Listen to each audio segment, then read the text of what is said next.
ഈ സമ്മാനദാന വേദിയിൽ സന്നിഹിതനായിട്ടുള്ള സംസ്ഥാന ബാലസാഹിത്യ ഇൻസ്റ്റിറ്റ്യൂട്ടിന്റെ ഡയറക്ടർ ശ്രീ റൂബിൻ ഡിക്രൂസ്, ഇതിന്റെ ഗവേണിംഗ് ബോഡി അംഗം ശ്രീ പള്ളിയറ ശ്രീധരൻ, ആശംസകൾ അർപ്പിക്കാൻ എത്തിയിട്ടുള്ള ശ്രീ സിയാദാസ്, മറ്റ് വേദിയിൽ സന്നിഹിതരായിട്ടുള്ള അവാർഡ് ജേതാക്കളെ, അവാർഡ് ജേതാക്കളുടെ കുടുംബാംഗങ്ങളെ, സുഹൃത്തുക്കളെ, ആരാധകരെ, സാഹിത്യ ആസ്വാദകരെ, മാധ്യമ പ്രവർത്തകരെ, വളരെ ധന്യമായ ഒരു പരിപാടിയാണ് ഇപ്പോഴിവിടെ നടന്നുകൊണ്ടിരിക്കുന്നത്. മന്ത്രി എത്തിയാൽ അതിന് കുറച്ചുകൂടി കൊഴുപ്പ് കൂടുമെന്ന് മാത്രം. അവാർഡ് ജേതാക്കളെല്ലാം കേരളത്തിലെ മികച്ച സാഹിത്യകാരന്മാർ തന്നെയാണ്. നമുക്കെല്ലാം സുപരിചിതരായിട്ടുള്ള ആളുകളാണെന്ന് മിക്കവാറും ഈ അവാർഡ് നേടി ഇവിടെ നമ്മുടെ മുന്നിൽ സന്നിഹിതരായിട്ടുള്ളത്. പ്രത്യേകിച്ച് ഇന്നത്തെ ദിവസം, ഈ അവാർഡ് ദാന ദിവസത്തിനും ഒരു പ്രത്യേകതയുണ്ട്, അത് നിങ്ങൾക്കറിയാം. ഇന്ന് മലയാള സാഹിത്യത്തിലെ രണ്ട് മഹാരഥന്മാരുടെ ജന്മദിനം കൊണ്ടാടുന്ന ദിവസമാണ്. വൈലോപ്പിള്ളി കണിക്കൊന്നയുടെ സൗന്ദര്യം നമ്മുടെ മനസ്സിൽ പതിപ്പിച്ച വൈലോപ്പിള്ളി ശ്രീധരമേനോന്റെ ജന്മശതാബ്ദി കൊണ്ടാടുന്നു. അതുപോലെ തന്നെ മലയാള സാംസ്കാരിക രംഗത്തെ സാരഥ്യം, ഇന്ന് നമ്മുടെ മുന്നിലുള്ള ഏറ്റവും പ്രധാന സാരഥിയായ സുകുമാർ അഴീക്കോടിന്റെ 85ാമത് ജന്മദിനവും ആചരിക്കുന്നു. അങ്ങനെ വിശേഷപ്പെട്ട ഒരു ദിവസത്തിലാണ് ഈ അവാർഡ് ദാന ചടങ്ങ് യാദൃച്ഛികമാകാം അങ്ങനെ വന്നത്. അത് ഇൻസ്റ്റിറ്റ്യൂട്ട് പക്ഷേ അത് ആലോചിച്ചിട്ടൊന്നും വെച്ചതല്ല. എങ്കിലും ഇന്ന് അങ്ങനെ ഒരു ധന്യതയേറിയ ഒരു ദിവസം കൂടിയാണ് ഞാൻ സൂചിപ്പിച്ചത്. മലയാളത്തിലെ ബാലസാഹിത്യം ഇന്ന് സജീവമാണ്. ഇന്ന് ഏറ്റവും ഉണർന്ന് ഇരിക്കുന്ന സാഹിത്യം മലയാളത്തിൽ ബാലസാഹിത്യം തന്നെയാണ്. ഒരു സംശയവും ആ കാര്യത്തിൽ ആർക്കും വേണ്ട. ഇന്ന് ഏറ്റവും വലിയ മത്സരം നടക്കുന്നതും ഈ രംഗത്ത് തന്നെയാണ്. മലയാളത്തിലെ പത്രമാധ്യമങ്ങളെല്ലാം ഇന്ന് മത്സരിച്ചാണ് കുട്ടികളുടെ പ്രസിദ്ധീകരണങ്ങൾ ഇറക്കിക്കൊണ്ടിരിക്കുന്നത്. എല്ലാവർക്കും അവരുടേതായ പ്രസിദ്ധീകരണങ്ങളുണ്ട്. മനോരമയ്ക്ക് വളരെ കാലമായി ബാലരമ ഉള്ളതറിയാം, കുട്ടികൾ നെഞ്ചിലാളിക്കുന്ന ഒരു പ്രസിദ്ധീകരണമാണ്. അതുപോലെ മാതൃഭൂമിക്ക് സമീപകാലത്തായി ബാലഭൂമിയുണ്ട്, സംസ്ഥാന ബാലസാഹിത്യ ഇൻസ്റ്റിറ്റ്യൂട്ടിന് തളിരുണ്ട്, ദേശാഭിമാനിയുടെ തണലിൽ തത്തമ്മയുണ്ട്, ദീപികയ്ക്ക് കുട്ടികളുടെ ദീപികയുണ്ട്. ഇങ്ങനെ എത്രയോ. അതുപോലെ ശാസ്ത്ര സാഹിത്യ പരിഷത്തിന്റെ യുറീക്ക വളരെ കാലമായി ഈ രംഗത്ത് ചലനം സൃഷ്ടിക്കുന്ന പ്രസിദ്ധീകരണമാണ്. ഞാൻ എല്ലാം എടുത്തു പറയുകയല്ല, അങ്ങനെ നിരവധി പ്രസിദ്ധീകരണങ്ങൾ. ഇതില് പലതും ഡിഗ്രികളാണ്, വാരികകളാണെന്നുള്ള യാഥാർത്ഥ്യം നാം മനസ്സിലാക്കണം. 2-3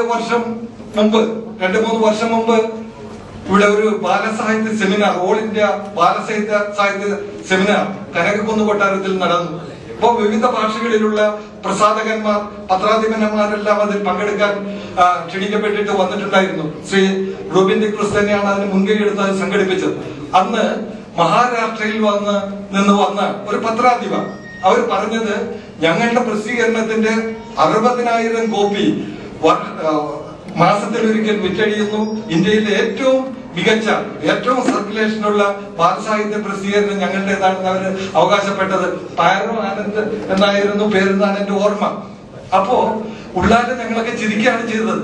അവർക്ക് മലയാളത്തിലെ കുട്ടികളുടെ പ്രസിദ്ധീകരണത്തെ കുറിച്ച് ഒന്നും അറിഞ്ഞുകൂടാത്തതുകൊണ്ടാണ് അങ്ങനെ പറഞ്ഞത്. ഇവിടെ മാസത്തിൽ 25 ലക്ഷം കുട്ടികളുടെ പ്രതികളാണ്, മാസികകളുടെയും വാരികകളുടെയും ദ്വൈവാരികളുടെയും പ്രതികളാണ് കുട്ടികളിലെ തേടി എത്തുന്നത്. കളിക്കൊടുക്ക 3 ലക്ഷത്തോളം വരുന്ന കളിക്കൊടുക്ക, 2 ലക്ഷത്തിലേറെ വരുന്ന ബാലഭൂമി, ഇതേപോലെ നോക്കിയാൽ ഇതെല്ലാം വാരികകൾ ഓരോ മാസത്തോറും കുട്ടികളെ തേടി വരികയാണ്. അപ്പൊ അവരെ അത്ര കണ്ട് ആകർഷിക്കുന്ന പ്രസിദ്ധീകരണങ്ങൾ ആണ് എന്നുള്ള കാര്യത്തിൽ സംശയമില്ല. അതുകൊണ്ട് തന്നെയാണ് കുട്ടികൾ, പുസ്തകം വായിക്കാത്ത കുട്ടികളും ഈ വാരികകളും ദ്വൈവാരികകളും മാസികകളും വായിക്കുന്നുണ്ട്. അവയുടെ 25 ലക്ഷം കോപ്പികൾ വിറ്റഴിയുന്നു എന്നതാണ് സത്യം. അപ്പൊ 60,000 ഉള്ളതാണ് മാസികയാണ് ഏറ്റവും വലുതെന്ന് വിചാരിക്കുന്നതിനിടയിൽ പ്രതിമാസം 25 ലക്ഷം കോപ്പികളാണ് മലയാളത്തിൽ വിറ്റഴിയുന്നത്. അപ്പൊ അതിൽ നിന്ന് തന്നെ നമുക്ക് ബാലസാഹിത്യത്തിനുള്ള പ്രത്യേകത, അതിന്റെ പ്രസക്തി എന്താണെന്ന് നമുക്ക് മനസ്സിലാക്കാൻ കഴിയും. അതുപോലെ പ്രസിദ്ധീകരണ രംഗത്ത് ഒന്നാം തരമായിട്ടാണ് ബാലസാഹിത്യ ഇൻസ്റ്റിറ്റ്യൂട്ട് 81-ലാണ് രൂപം കൊണ്ടത്. അതിനുശേഷം വന്ന ഒരു മാറ്റം വളരെ വലുതാണ്. വളരെ ചലനാത്മകമായ രീതിയിലാണ് ഇൻസ്റ്റിറ്റ്യൂട്ടിന്റെ പ്രവർത്തനങ്ങൾ മുന്നോട്ട് പോയത്. ശ്രീ റൂബിൻ ഡിക്രൂസിനെ പോലെയുള്ള ആളുകൾ വന്നതിന് ശേഷം പുസ്തക പ്രസാധന രംഗത്ത് വലിയ ഒരു മാറ്റമുണ്ടായി. മാറ്റം എന്ന് പറഞ്ഞാൽ സാധാരണഗതിയിലല്ല, കുട്ടികൾ കയ്യിലെടുത്താൽ താഴെ വയ്ക്കാത്ത വിധത്തിൽ അതിമനോഹരമായ വർണ്ണചിത്രങ്ങളോടുകൂടിയാണ് ഏത് പ്രസാധകരെയും വെല്ലുവിളിക്കുന്ന രീതിയിലുള്ള പ്രസിദ്ധീകരണങ്ങളാണ്, പുസ്തകങ്ങളാണ് ഇൻസ്റ്റിറ്റ്യൂട്ട് പ്രസിദ്ധീകരിച്ചുകൊണ്ടിരിക്കുന്നത്. അതുപോലെ മറ്റൊരു പ്രസാധകരും ഇപ്പൊ DC ബുക്സ് ഒക്കെ ഒരു കാലത്ത് ഒരു 10 വർഷം മുമ്പ് ഇതിനു വേണ്ടി തന്നെ ഈ ബാലസാഹിത്യ പ്രസിദ്ധീകരണത്തിന് വേണ്ടി തന്നെ ബാലസാഹിത്യ കൃതികൾ ഇറക്കാൻ തന്നെ പ്രത്യേകമായ പ്രിന്റിംഗ് സംവിധാനം ഏർപ്പെടുത്തി. കാരണം കുട്ടികൾ അതെല്ലാം കാത്തിരിക്കുന്നു, കുട്ടികൾക്ക് വേണ്ടി ധാരാളം പുസ്തകങ്ങൾ വേണമെന്നുള്ളത് കൊണ്ട് തന്നെയാണ് അങ്ങനെ ഇതിനു വേണ്ടി പ്രത്യേക ഏർപ്പാടുകൾ ചെയ്തത്. നിരവധി പുസ്തകങ്ങൾ അവരെ പ്രസിദ്ധീകരിച്ചിരുന്നു എന്ന് നമുക്കറിയാം. അപ്പോ ഇന്ന് കുട്ടികൾക്ക് വായിക്കാൻ താല്പര്യമുള്ള എല്ലാ വിഷയത്തിലെയും ശാസ്ത്ര പുസ്തകമായാലും ഉപന്യാസ പുസ്തകങ്ങളായാലും കഥാപുസ്തകങ്ങളായാലും കവിതാ പുസ്തകങ്ങളായാലും ഒക്കെ ധാരാളമുണ്ട്. ഈ കവിതാ പുസ്തകങ്ങളെ പറ്റി പറയുമ്പോൾ അതിന്റെ ഇടയിൽ ഒരു കാര്യം നമ്മൾ മനസ്സിലാക്കണം. കഥകളൊക്കെ കുട്ടികൾ ധാരാളം വായിക്കുന്നുണ്ട്, പക്ഷെ എന്തുകൊണ്ടോ കവിതയിൽ നിന്ന് കുട്ടികൾ അകന്നു വരുന്നുണ്ടെന്നാണ്. അതുകൊണ്ട് തന്നെയാണ് 16 കവിതകൾ പ്രസിദ്ധീകരിച്ചിരുന്ന ആദ്യകാല ബാലരമ തുടങ്ങിയ കാലത്തെ ഒരു ലക്കമെടുത്ത് നമ്മൾ നോക്കിയാൽ അതിൽ 16 കവിതകൾ ഉണ്ടാവും. ഇന്ന് 4 വരി കവിത, പേരിന് 4 വരി കവിത.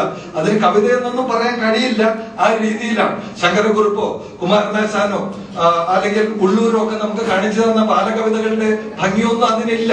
അപ്പോ അതുപോലുള്ള രചനകൾ, കൃതികൾ ഇന്ന് നമ്മുടെ കുഞ്ഞുങ്ങൾക്ക്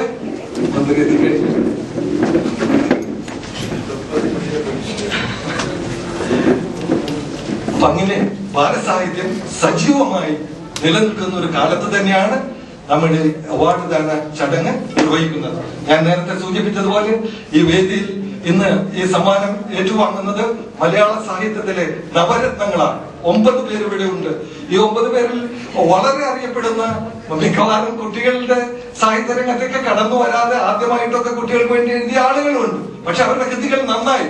അതുകൊണ്ടാണ് ഇപ്പൊ ഈ സന്തോഷ് കുമാർ നമുക്കറിയാം, അദ്ദേഹം ബാലസാഹിത്യ രംഗത്ത് ഒരു പക്ഷേ ആദ്യത്തെ രചനയാണെന്നാണ് എനിക്ക് തോന്നുന്നത്. അപ്പോ ഉന്നതന്മാരായ ആളുകൾ, ഇപ്പൊ MT പോലുള്ള ആളുകളൊക്കെ കുട്ടികൾക്ക് വേണ്ടി എഴുതിയിട്ടുണ്ട്. മാണിക്യക്കല്ല്, ദയ എന്ന പെൺകുട്ടി, ഇതൊക്കെ കുട്ടികൾക്ക് വേണ്ടി അദ്ദേഹം തന്ത്രക്കാരി തുടങ്ങിയ കൃതികളൊക്കെ MT കുട്ടികൾക്ക് വേണ്ടി എഴുതിയതാണ്. പക്ഷെ പലർക്കും അത് അറിഞ്ഞുകൂടാ. ഈ ബാലസാഹിത്യകാരന്മാർ മാത്രമല്ല, സജീവമായിട്ട് ഇന്ന് മറ്റു സാഹിത്യകാരന്മാരും മുതിർന്നവർക്ക് വേണ്ടിയുള്ള സാഹിത്യകാരന്മാരും കൃതികൾ എഴുതുന്നുണ്ട്. സക്കറിയ എഴുതി വായനശാല, ബാലസാഹിത്യ ഇൻസ്റ്റിറ്റ്യൂട്ട് പ്രസിദ്ധീകരിച്ചിട്ടുണ്ട് മനോഹരമായിട്ട്. വായനശാല എന്ന ഒരു വായിച്ചു വളരുന്ന പെൺകുട്ടിയുടെ കഥ. ഇങ്ങനെ എല്ലാവരും പഴയകാലത്ത് തന്നെ നമ്മുടെ മഹാകവികളൊക്കെ കുട്ടികൾക്ക് വേണ്ടി എഴുതുന്നവരായിരുന്നു. ഉള്ളൂരിന്റെ കാക്കേ കൂടവിടൊക്കെ ഇന്നും നമ്മുടെ മനസ്സിൽ കൂടുകെട്ടി ഇരിക്കുക. അതുപോലെ ശങ്കരക്കുറുപ്പിന്റെ വാകുരുവി, വരുകുരുവി, ഇതേപോലെ ഇതൊന്നും മാറ്റി പോകാത്ത. അപ്പൊ അതിന്റെ പിന്തുടർച്ചയായിട്ടാണ് ഇത്. പ്രത്യേകിച്ച് റോബിൻ ഡിക്രൂസ് വന്നതിന് ശേഷം ഈ മുതിർന്ന ആളുകളെ കൊണ്ട് എഴുതിക്കാനുള്ള വലിയൊരു ശ്രമം നടത്തി. P. വത്സല, സക്കറിയ, അതുപോലെ ഈ സന്തോഷ് കുമാർ, അവർക്ക് വേണ്ടിയൊക്കെ പ്രത്യേക ക്യാമ്പുകൾ ഏർപ്പെടുത്തിയിട്ട് ബാലസാഹിത്യത്തിന്റെ വഴിയിലേക്ക് അവരെ തിരിച്ചുവിടുകയായിരുന്നു ചെയ്തത്. ഏതായാലും തീർച്ചയായും സന്തോഷമുള്ള ഒരു കാര്യമാണത് നമ്മെ ബാലസാഹിത്യത്തെ സംബന്ധിച്ചിടത്തോളം. അങ്ങനെ ബാലസാഹിത്യം സജീവമായി നിൽക്കുന്നു. ഞാൻ കൂടുതലൊന്നും ഈ അവസരത്തിൽ പറയുന്നില്ല. നമ്മൾ കാത്തിരുന്ന മന്ത്രി ഇവിടെ എത്തി. മന്ത്രി വന്നു ചേരുക എന്നതായിരുന്നു നമ്മുടെ ഇതിന്റെ എല്ലാവരുടെയും ഒരു ഉന്നം.